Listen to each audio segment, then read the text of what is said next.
A queda do homem e a origem da guarda angélica é o tema do nosso encontro hoje. Seja muito bem-vindo. Meus queridos, estamos aí na página 40 do seu livro, né? Vamos invocar mais uma vez a presença do glorioso arcanjo São Miguel. Que esta presença, esta companhia, esta proteção se faça sentir hoje aí na sua vida. São Miguel Arcanjo, defendei-nos no combate. Seja o nosso refúgio contra as maldades e as ciladas do demônio. Ordene-lhe Deus, instantemente o pedimos. E vós, príncipe da milícia celeste, pela virtude divina, precipitai no inferno a Satanás e a todos os espíritos malignos, que vagueiam no mundo para a perdição das almas. São Miguel, São Gabriel, São Rafael, Santo Anjo da nossa guarda, combatei e rogai por nós. Com a expulsão do céu, Lúcifer e os outros anjos condenados foram transformados, respectivamente, em diabo e demônios. Todavia, o nome que melhor qualifica o chefe da rebelião é Satanás, que significa adversário. Com efeito, ele tornou-se inimigo declarado de Deus, autor de todo o mal, pai da mentira, antítese e negação da verdade e do bem. Em uma palavra, o grande perturbador da ordem divina. Degradado de sua dignidade de primeiro anjo, banido para sempre e sem remédio, é consumido pelo furor e pela raiva, enquanto a inveja aumenta os tormentos de sua nova e triste condição. Só em falar, né, tudo aquilo que todo o caminho que nós trilhamos aqui, falando da criação dos anjos, do esplendor dos anjos, da sua perfeição. E quando nós chegamos a ler o estado, a condição em que esse anjo decaído e seus seguidores estão, perceba a perdição. Eu vou repetir isso aqui para vocês. Tornou-se inimigo declarado de Deus, autor de todo o mal, pai da mentira, antítese e negação da verdade e do bem, em uma palavra, o grande perturbador da ordem divina. Degradado de sua dignidade de primeiro anjo, aquele que foi dotado de uma grande inteligência, de uma beleza extraordinária, agora experimenta essa condição. Degradado de sua dignidade de primeiro anjo, banido para sempre sem remédio, é consumido pelo furor e pela raiva. Nós falávamos no Rosário, né? Aquilo que é o fruto do Espírito, a paz, a alegria, no amor. Agora ele é consumido pelo furor, pela raiva, e enquanto a inveja aumenta os tormentos da sua nova e triste condição. É com isso que ele vai ter que lidar daqui para frente. Inveja. Mas de quem? Inveja do quê? Veja que Lúcifer não apenas caiu, ele tornou-se adversário declarado. E a partir de então, a sua oposição, ela vai se voltar contra tudo aquilo que pertence ao desígnio de Deus. Esse nome, essa expressão define bem o grande perturbador da ordem divina. Não é? Lembra de Jesus, em um dado momento, quando vai falar, né? Está contra nós, não está a nosso favor, está contra nós. Uma vez renunciando àquela condição, ele não se limita, não se limita então a essa nova condição que ele, foi a sua opção, ele escolheu, um abuso da sua liberdade, como víamos ontem. Mas agora ele está empenhado em se opor a tudo aquilo que é o desígnio de Deus. É Jesus mesmo que vai descrevê-lo, João, capítulo 8, como mentiroso e pai da mentira. E isso é decisivo para compreender aquilo que vai acontecer no Éden. O demônio não começa pela violência, mas começa pela mentira, pela tentativa de deformar no coração do homem a imagem de Deus. Ele não se aproximará, no primeiro momento, de uma maneira ostensiva, mas virá por meio da mentira. nos recordando aquilo que Jesus fala, João capítulo 8. É mentiroso, ele é o pai da mentira. Jesus é o caminho, a verdade e a vida. Ele é o abismo. Ele é a mentira, ele é a morte. Mas há uma segunda palavra igualmente importante aqui, que é a inveja. Nós vamos ler isso aqui lá no livro de Sabedoria, no capítulo 2. Foi pela inveja do diabo que a morte entrou no mundo. Foi por inveja do diabo que a morte entrou no mundo.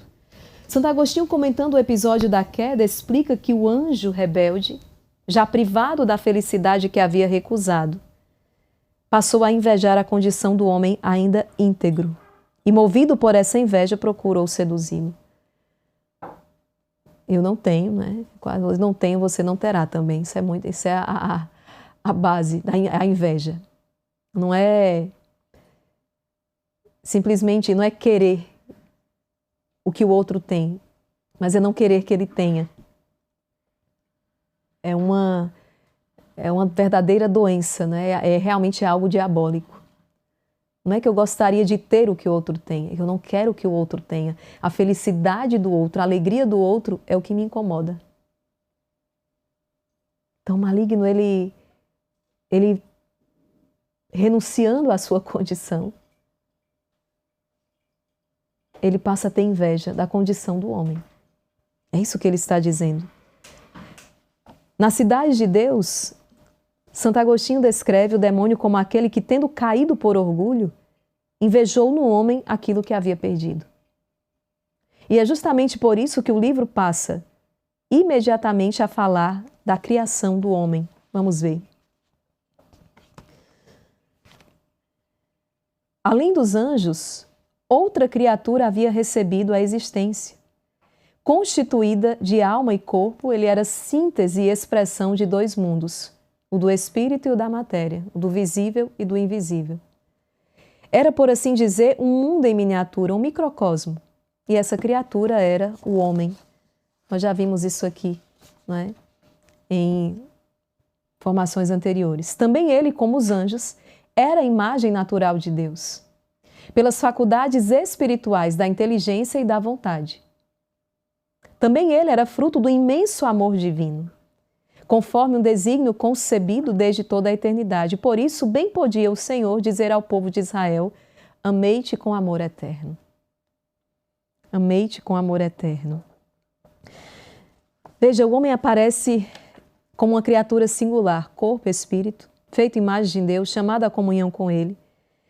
O catecismo vai resumir essa condição dizendo no parágrafo 365, a unidade, que o homem é unidade de corpo e alma e que sua alma espiritual é criada diretamente por Deus.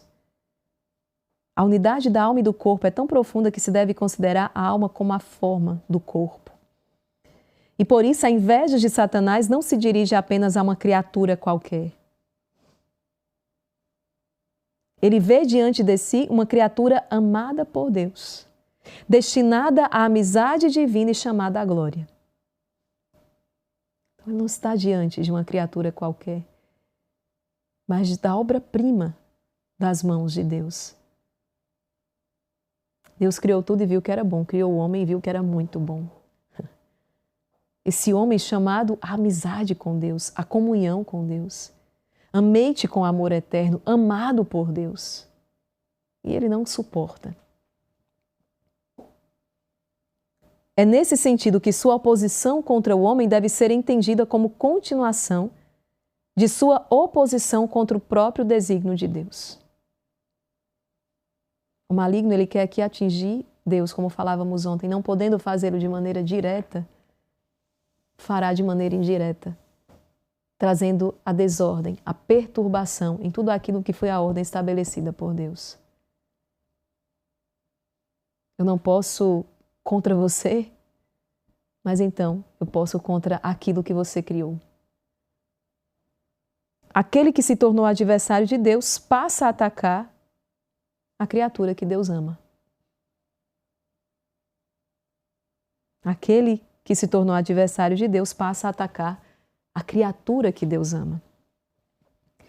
Pelo mesmo transbordamento da bondade divina, o homem for igualmente elevado, mediante a graça, da ordem natural à ordem sobrenatural, adotado como filho, em virtude dos dons especiais com que fora enriquecido, estava isento da morte, da dor e de quaisquer sofrimentos, angústias e acidentes da vida, aquela condição original.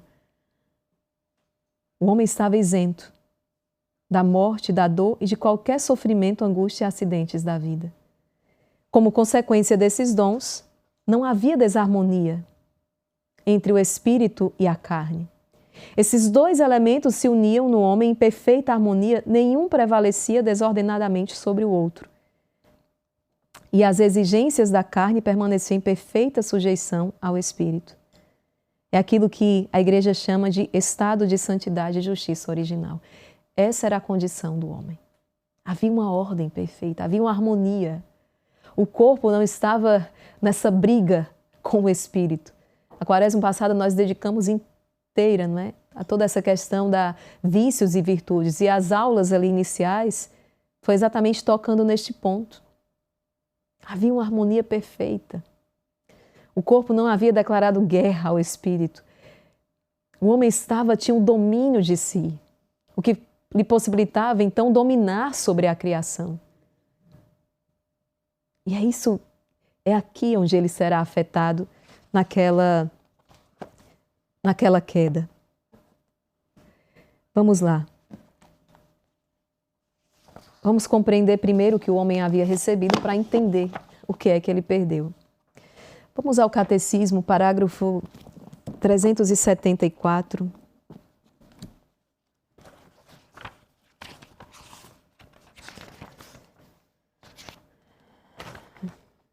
O homem no paraíso. O primeiro homem não foi criado bom, mas também o primeiro homem não só foi criado bom, O primeiro homem não só foi criado bom, mas também foi constituído em tal amizade com o seu Criador e em tal harmonia consigo mesmo e com a criação que só serão superadas pela glória da nova criação em Cristo. Havia uma amizade perfeita, havia uma ordem perfeita do homem consigo, com Deus e com toda a criação. É isso que ele está dizendo. O primeiro homem não só foi criado bom, mas também foi constituído em tal amizade com o seu Criador, em harmonia consigo e com a criação. De maneira tal que só serão superadas pela glória da nova criação em Cristo. E vai acrescentar ainda que Adão e Eva haviam recebido uma participação na própria vida divina. E por isso não deveriam sofrer nem morrer enquanto permanecessem nessa intimidade com Deus. Isso ajuda a compreender a frase do livro sobre a ausência de desarmonia entre espírito e carne. A justiça original não significava apenas uma espécie de tranquilidade exterior. Era muito mais do que isso. Havia uma ordem interna. Havia uma ordem interna. Havia uma ordem dentro do próprio homem. O Catecismo explica que o domínio do homem sobre o mundo começava, antes de tudo, pelo domínio de si. O primeiro homem era interiormente íntegro e ordenado, livre daquela tríplice concupiscência que depois da queda sujeitaria a pessoa aos prazeres dos sentidos, à cobiça dos bens e à afirmação desordenada de si. O prazer dos sentidos, a cobiça dos bens e a afirmação desordenada de si. E por isso, quando o capítulo afirma que as exigências da carne permaneciam em perfeita sujeição ao espírito, não está dizendo que o corpo fosse mau, que devesse ser reprimido, não, mas ao contrário. Eles estavam perfeitamente integrados. Eles estavam perfeitamente integrados. O corpo obedecia à ordem da razão e toda a pessoa estava orientada para Deus. Lembre-se você que quando o Catecismo vai definir o pecado, ele vai trazer logo ali no início, primeiro, é uma falta contra a razão. O pecado, né, é uma falta contra a razão. Nada há de racional no pecado. O corpo obedecia à ordem da razão, sem luta. Hoje o que nós fazemos por meio de uma ascese, de uma luta, Lá no início não era assim. O corpo e a alma estavam perfeitamente integrados. E essa harmonia do homem consigo, desse domínio sobre si, se estendia também para toda a criação. É isso que ele vai dizer em seguida. Tanto a natureza vegetal como a animal estavam submetidas ao homem. Lembra quando Deus deu uma ordem, né? Deus criou todas as coisas e entregou tudo aquilo ao domínio do homem. Ele dominaria então sobre todas as aves, tudo foi feito e colocado à disposição sobre o domínio do homem. Tanto a natureza vegetal como a animal estavam submetidas ao homem, colocado no vértice da criação. Ele era o rei. Ele era o Senhor do mundo. Para ele, Deus havia criado esse mundo. Belo, rico, magnífico, conforme lhe inspiravam o amor e a solicitude paterna, e conforme exigia a alta dignidade do filho que iria desfrutá-lo, com alegria nos olhos e no coração. Nesse mundo, a magnificência divina manifestava-se visivelmente diante do homem. A sua natureza terrena podia, assim, entrever o Criador e, em união com as multidões celestes, entoar espontaneamente um hino de louvor e de reconhecimento. Santo, Santo, Santo, Senhor Deus dos exércitos, o céu e a terra proclamam a vossa glória, hosana nas alturas. Imagina esse estado original, essa perfeição. Isso tudo vai ser quebrado dali a pouco porque o homem quis algo fora. Na verdade, o homem não soube esperar aquilo que o próprio Deus já iria lhe conceder. O homem abusará da liberdade que ele tem. Mas é bonito quando ele descreve a excelência da criação e nos recorda aquilo que está no livro do Gênesis. Tudo isso foi feito para ti. Deus fez todas as coisas para servir de alimento ao homem. Estava tudo. Quando a serpente infernal ela vai se aproximar, ela faz um trocadilho, né? É verdade que não podeis comer de todos os frutos do jardim? Ela faz um trocadilho. A tal história da narrativa, né? Ela constrói a narrativa, que é um engano, é uma ilusão. Ela mente. Antes, o catecismo ensina que homem e mulher foram chamados a dominar a terra como administradores de Deus. Não eram proprietários absolutos. Por isso, a sua autoridade sobre a criação deveria ser participação na providência divina, marcada pela responsabilidade e pelo cuidado. Antes do pecado, não existia no homem a divisão interior que experimentamos hoje. É assim que a gente resume a condição original. A inteligência reconhecia o bem, a vontade se inclinava para ele e as paixões permaneciam ordenadas. Não havia aquela experiência tão comum depois da queda. Saber o que é certo e, mesmo assim, sentir dentro de si uma força que puxa na direção contrária. São Paulo vai traduzir isso de maneira muito clara. Eu deixo de fazer o bem que eu quero para fazer o mal que eu não quero. São Paulo é um dos que melhor vai definir essa luta interior no homem, esse combate espiritual. São João da Cruz vai dizer, estamos sempre combatendo, né, os 3 inimigos da alma, mas o pior deles, sem dúvida, é a própria carne. Estamos sempre combatendo os 3 inimigos da alma, o mundo, o demônio, o diabo e a carne, mas dos 3, o pior é a carne. E por isso a necessidade, né, do exercício, da ascese, da virtude, da meditação, da reflexão, da oração, da adoração, da mortificação, da purificação, do jejum, da penitência. Porque a penitência num caminho como esse é tão importante. Os padres da igreja vão nos ensinar que a penitência, sim, ela tem um valor do sacrifício oferecido a Deus, mas também porque a penitência te purifica. A penitência te prepara para receber aquilo que Deus deseja te dar. Do contrário, você faz uma lambança. Aquilo que Deus te deu como graça, você transforma em desgraça. É isso que nós vemos todos os dias acontecer. Aquilo que Deus nos deu como uma graça, o homem, com as suas más inclinações, transforma em desgraça. Então, saber o que é certo e mesmo assim sentir dentro de si uma força que puxa na direção contrária. É exatamente assim que o livro descreve esse estado do homem antes do pecado. Quão feliz era o estado de Adão. Quão feliz era o estado de Adão, inocente, transfigurado pela graça. Podia conviver com os santos anjos, travar com eles diálogos cordiais e inefáveis, ouvir as harmonias do paraíso, inebriar-se com a beleza que nele ia descobrindo. Talvez o próprio Deus se dignasse passear em seu jardim e dirigir-lhe a palavra chamando-o docemente de filho. Como Deus que passeava com Adão no fim da tarde no jardim e depois da queda do pecado, Adão tem medo de Deus, Adão vai se esconder de Deus. Mas é interessante a gente meditar em toda essa condição, porque a gente vai entender o valor daquilo que nós perdemos. É preciso primeiro conhecer, então, aquilo que nós tínhamos recebido. Veja que ele está falando de toda a perfeição que havia interiormente, havia dentro do homem, e essa harmonia que se revelava também com o mundo exterior. Não tínhamos nenhum desses estresses que hoje nós temos.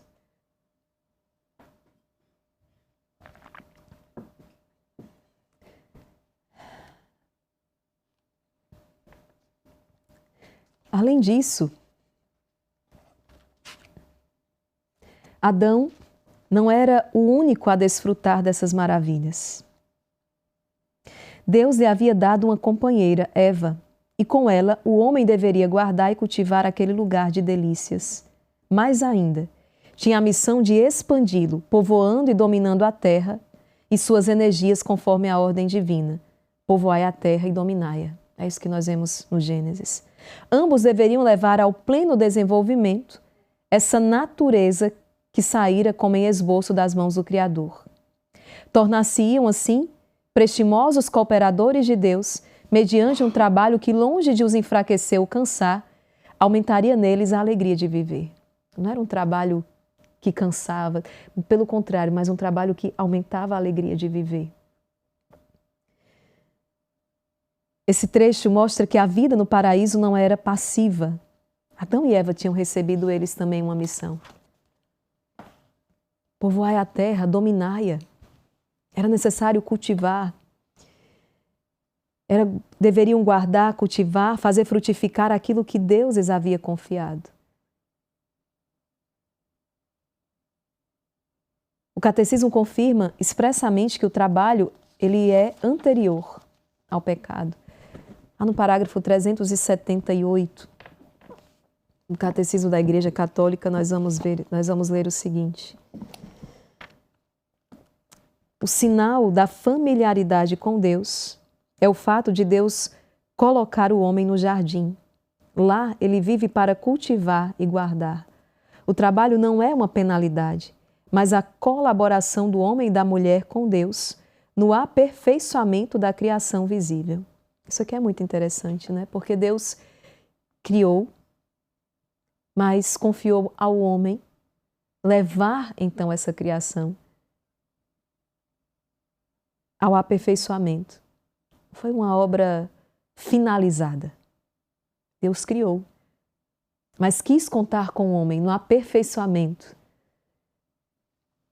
O sinal da familiaridade com Deus é o fato de Deus colocar o homem no jardim. Lá ele vive para cultivar e guardar. Gênesis 2,15. O trabalho não é uma penalidade, mas colaboração do homem e da mulher com Deus no aperfeiçoamento da criação visível.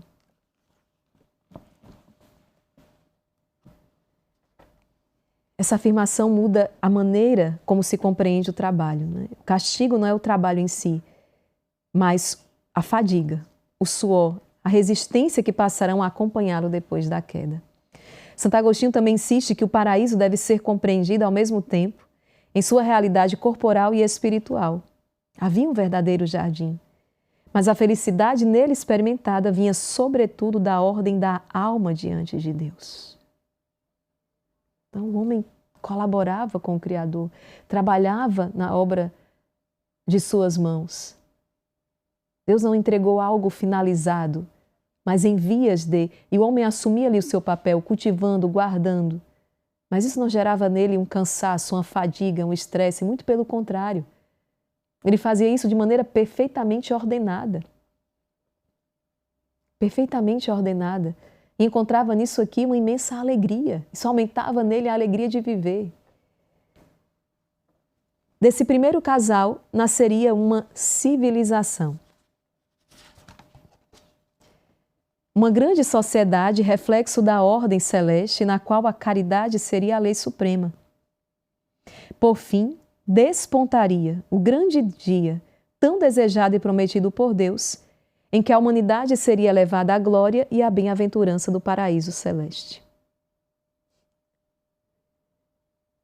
Depois de traduzir todo o horizonte natural, agora ele vai descrever esse horizonte sobrenatural.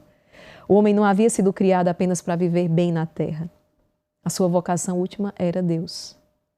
Dele saiu e para ele retornaria.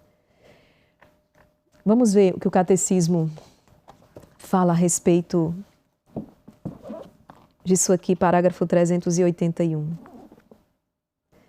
O homem é predestinado a reproduzir a imagem do Filho de Deus feito homem, a imagem do Deus invisível, a fim de que Cristo seja o primogênito de uma multidão de irmãos e irmãs. O homem foi predestinado a reproduzir a imagem do Filho, e toda a sua existência encontra a sua plenitude na comunhão com Deus. E por isso a queda vai trazer consequências tão profundas, porque não afetará apenas a felicidade terrena do homem, mas a sua própria relação com o destino para o qual havia sido criado. Por isso que a queda trará consequências terríveis. O homem foi predestinado a reproduzir a imagem do Filho. É interessante, não é? Quando da paixão de Cristo e após a flagelação, quando Jesus é apresentado novamente a Pilatos, e Pilatos vai então apresentar Jesus àquela turba, ele vai dizer, eis o homem. Quem assistiu o filme da Paixão de Cristo, do Mel Gibson, vai se lembrar bem dessa cena. Eis o homem. O homem criado, predestinado, como diz o Catecismo, a reproduzir a imagem do Filho de Deus. E agora o Filho de Deus se apresenta e nós contemplamos nele o homem. Lembre que nessa cena Jesus está completamente desfigurado. Vai dizer o profeta Isaías, né? Tinha a aparência de um verme. Essa é a condição do homem após a queda. Criado como imagem para reluzir, não é? O esplendor de Deus, a imagem do Deus invisível. Agora essa é a sua condição, completamente desfigurado. E é isso que o pecado faz. Não apenas aquele de Adão e Eva, mas o pecado de cada dia, os seus pecados pessoais, desfigura.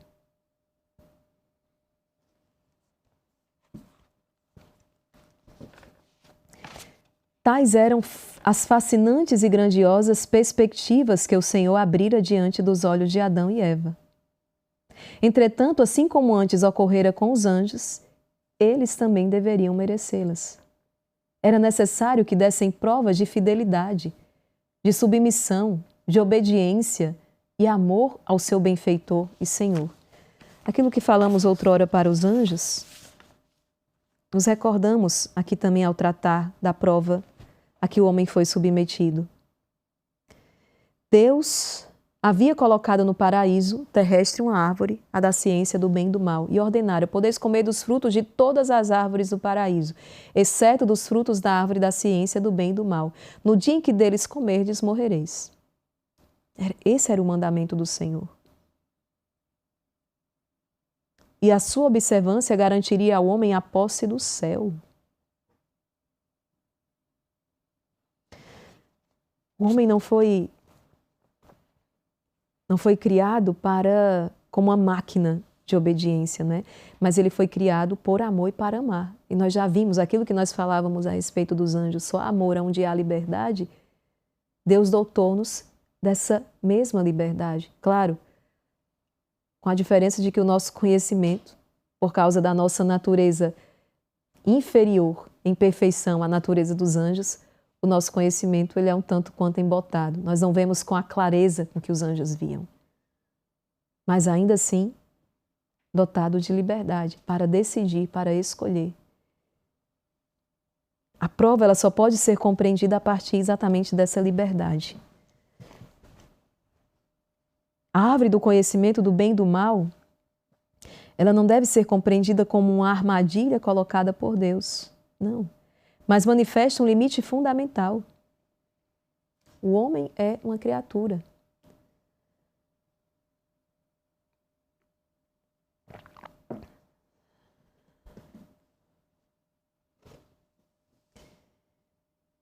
Ela manifesta um limite. O homem é criatura e não criador.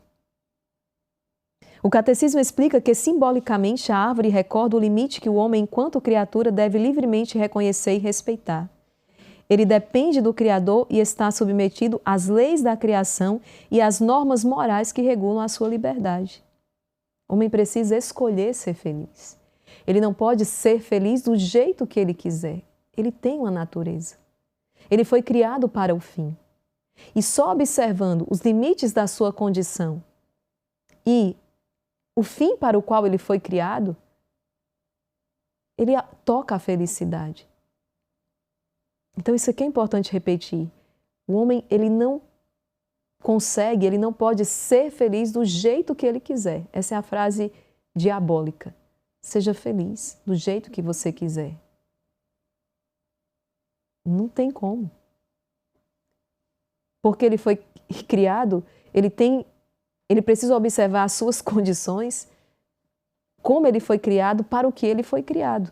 E apenas respeitando esse limite e observando esse fim para o qual ele foi criado, que ele toca a felicidade. Então, viver do jeito que você quiser é uma coisa. E mesmo assim, considerando aquilo que na palavra a gente encontra, né? Isso é vida ou morte. É quase morrer como você quiser. Mas ser feliz de qualquer jeito é impossível a nós.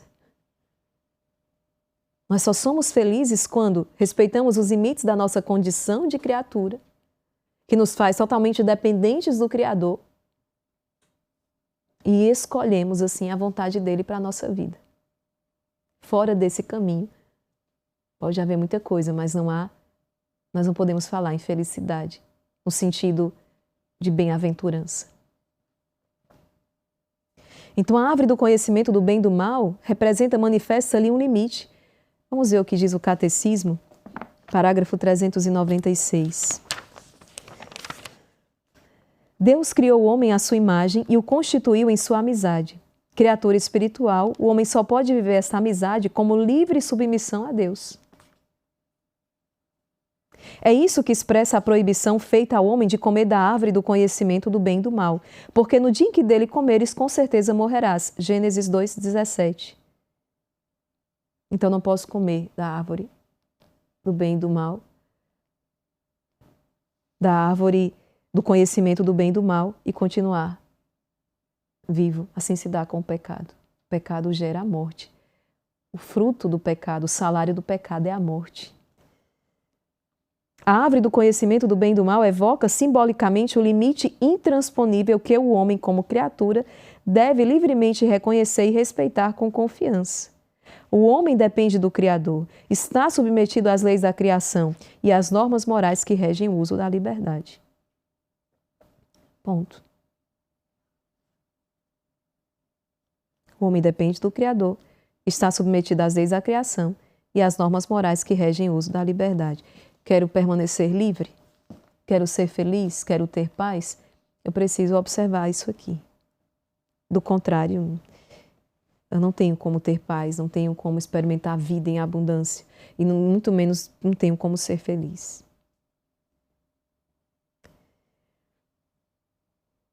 Então, qual é o ponto? É muito mais do que comer de um fruto.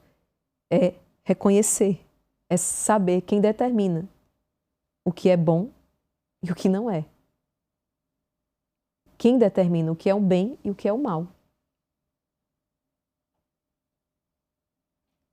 O Criador ou a criatura? É o Criador. Não é o homem.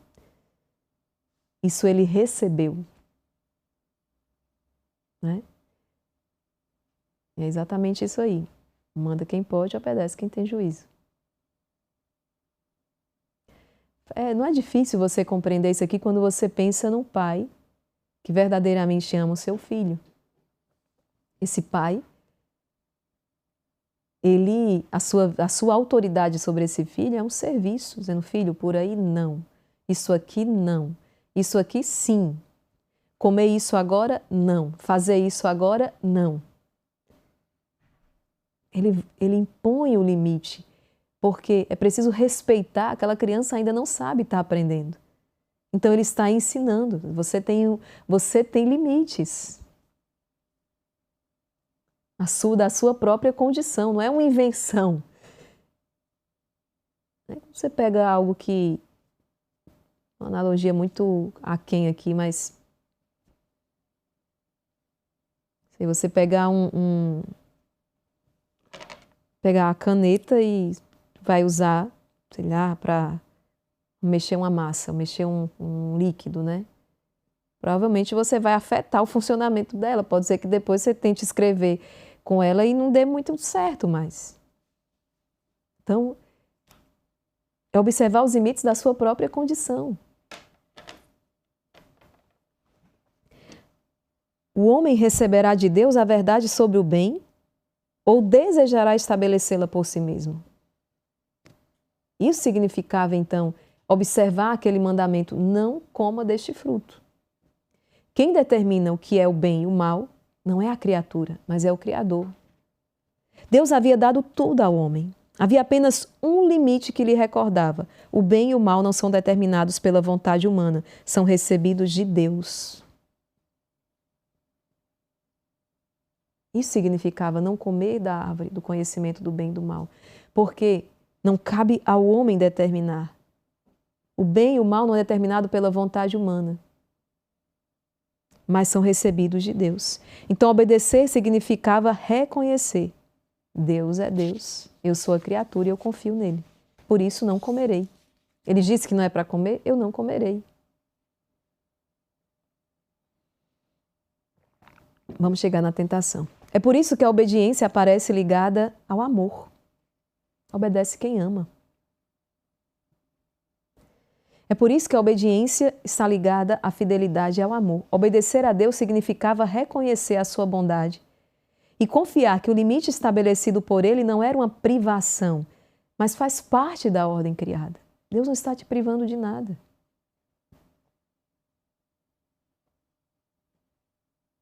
A verdadeira prova era, portanto, uma prova de confiança. E é justamente por isso a serpente não atacará primeiro o mandamento. Atacará a imagem de Deus no coração do homem. Vamos entender. Esse era o mandamento do Senhor, cuja observância garantiria ao homem a posse do céu. O diabo, porém, espreitava de longe a menor oportunidade para transtornar a ordem divina e não deixou escapar aquela ocasião. Movia-o nessa fúria não tanto a felicidade presente do primeiro casal, mas sobretudo o seu destino último. Não era apenas aquela felicidade presente do casal. O que ele queria era roubar-lhes o céu, era roubar-lhes aquilo para o que eles estavam destinados. Por isso que eu falo muito, né? Hoje, as situações que acontecem, de repente a perda, se perde o emprego, uma situação, são situações dolorosas, claro, que perturbam, claro. Mas o que Satanás está querendo não é apenas isso. E eu digo apenas, não é minimizando as dores de cada dia. de uma dificuldade, de uma perda, Não, mas ele quer mais do que isso. Ele quer mais do que fazer com que você, de repente, passe pela realidade do desemprego. Ele quer muito mais do que fazer com que, de repente, você passe pela dor de uma separação.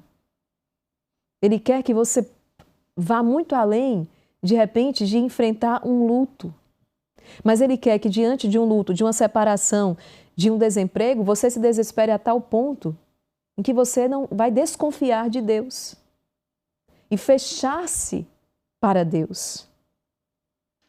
O que ele quer roubar de você é esse destino último. Ele não quer essa casa de agora, ele quer aquela mansão que Jesus disse, eu vou para lá e vou preparar uma morada. Ele não quer essa casinha, ele quer aquela casona, aquele casarão. Ele não quer essa vidinha, ele quer aquela vida, entende? Estou chamando a atenção, não é que essa realidade aqui, ela não tem a sua importância. Óbvio que tem, é isso inclusive que determina lá, mas o que ele quer nos privar daquilo que é o nosso destino, daquilo para o qual nós somos criados, para essa realidade bem-aventurada, para essa bem-aventurança eterna. O demônio sabia muito bem que Adão e Eva, com sua inumerável descendência, seriam elevados ao paraíso, para ali ocuparem os lugares outrora destinados aos anjos, infiéis. Eles foram destronados, caíram, foram precipitados. Mas ai de vós, ó terra, né? A gente vai ler no Apocalipse. Disfarçado de serpente, o demônio rastejou até Eva e lhe disse, não morrereis. Deus sabe que no dia em que provardes deste fruto, os vossos olhos se abrirão e sereis como Deus, conhecendo o bem e o mal. Assim, o demônio armou à mulher um tríplice laço: a desobediência, a sedução de uma falsa ciência e o orgulho, de, em certo modo, igualar-se a Deus e emancipar-se da tutela divina. O demônio armou uma tríplice armadilha: a desobediência, a sedução e o orgulho, de igualar-se a Deus. Sobre isso, o Catecismo oferece uma interpretação bem clara para nós. Ao tratar do pecado original, parágrafo 397. O homem, tentado pelo diabo, deixou morrer em seu coração a confiança em seu Criador. Esse é o ponto. O homem, tentado pelo diabo, deixou morrer em seu coração a confiança em seu Criador. O que morre no coração de Adão, de Eva, é a confiança. Essa frase explica o mecanismo inteiro da tentação. Antes de fazer Eva desobedecer, Satanás procura fazê-la desconfiar. Porque Deus havia dito, morrereis. A serpente diz, não morrereis. Depois insinua que Deus estaria escondendo algo bom do homem. Sereis como Deus. A tentação, portanto, introduz uma suspeita. Talvez Deus não seja tão bom assim. Talvez o seu mandamento não te proteja, mas limite. Talvez exista uma plenitude que ele não queira te conceder.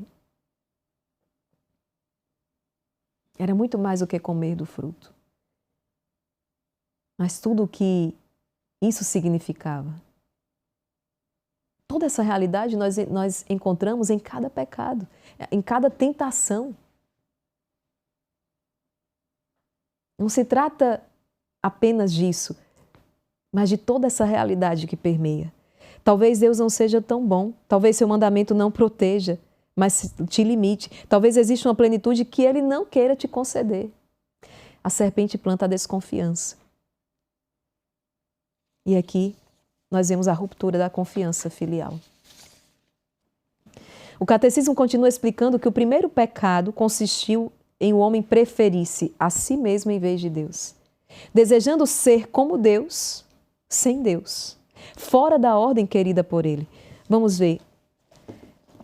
Neste pecado, nisso consistiu o primeiro Neste pecado, parágrafo 398, o homem preferiu a si mesmo e não a Deus. Com isso, menosprezou a Deus, optou por si mesmo contra Deus, contrariando as exigências de seu estado de criatura e, consequentemente, de seu próprio bem. Constituído em estado de santidade, o homem estava destinado a ser plenamente divinizado por Deus na glória. Pela sedução do diabo, quis ser como Deus, sem Deus, antepondo-se a Deus e não segundo Deus.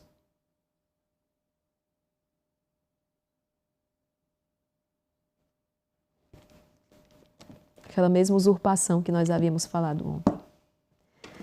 Uma coisa é receber de Deus, outra coisa é querer arrancar das mãos dele. E aqui Santo Agostinho ajuda novamente, na cidade de Deus ele apresenta o orgulho como raiz profunda da queda. A criatura abandona o bem superior e volta-se desordenadamente para si.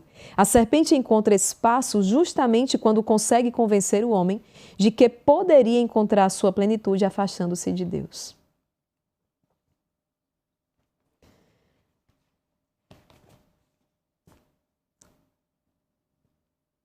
Vendo então que o fruto da árvore era belo e apetitoso, a mulher colheu, comeu e deu parte dele a seu marido, que também comeu. É isso que nos relata o livro do Gênesis. Aqui está a tragédia. Adão e Eva quiseram tomar como conquista aquilo que Deus desejava comunicar como um dom. Eles já haviam sido criados à imagem de Deus, já participavam da sua vida. A serpente, porém, ofereceu uma falsa divinização. Ser como Deus sem depender de Deus. E é por isso que a queda do homem repete, de certo modo, a lógica da revolta angélica. A criatura busca uma grandeza separada do seu Criador.